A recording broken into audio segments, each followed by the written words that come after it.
माहेरी शेवटचा दिवस होता म्हणून आईची मसाज करून डोक्याचे छान तिला हेअर कलर करून दिला आणि अद्रक लसूण टमाटर कांदा खोबरं हे सगळं भाजून छान अशी एक मटकीची भाजी केली। ही रेसिपी बाय द वे मम्मीचीच आहे, पण मी करत होते आज, म्हटलं बघा मला जमते का मम्मीसारखी। आणि त्याचबरोबर मी काही भांडे जे मम्मीला भेटले होते म्हणजे योगिताला भेटले होते तर ते मी त्यातला मला कुकर मिळाला, म्हणजे मम्मी मला म्हटली की तू घेऊन जा। त्यात मला एक हेट कमेंट आली। हेट म्हणजे लिटरली त्यांनी इतकं हे केलं की तुझी वहिनी तुला काही बोलत नाहीये, तू लाखोनी कमवतेस, तू नवऱ्याला एवढे महागडे गिफ्ट देतेस तर तू एक कुकर घेऊ शकत नाहीस काय। तर बेसिकली असं आहे की मागच्या वर्षी तिचा वाढदिवस होता त्यावेळी तिला आम्ही जवळपास पैसे दिले होते, तर त्या पैशामधनं तिने 5 लिटरचा कुकर आणि एक पॅन घेतला होता।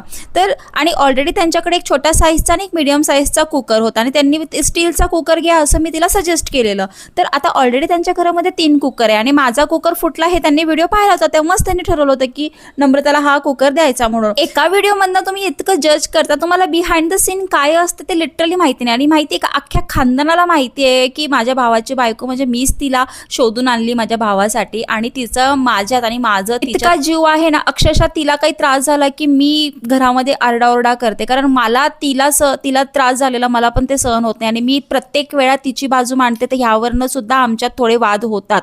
तर लिटरली मी जेव्हा माझ्या आईला तिच्यासाठी भांडू शकते तर माझं तिच्यावर किती प्रेम असेल। असो माझ्या एका शब्दावरती तुम्ही तिला सबस्क्राईब केलं आणि जवळपास तिचे 200 फॉलोवर पूर्ण होत आहे, त्याचं सेलिब्रेशन केलं आणि इथे व्हिडिओ एंड करते।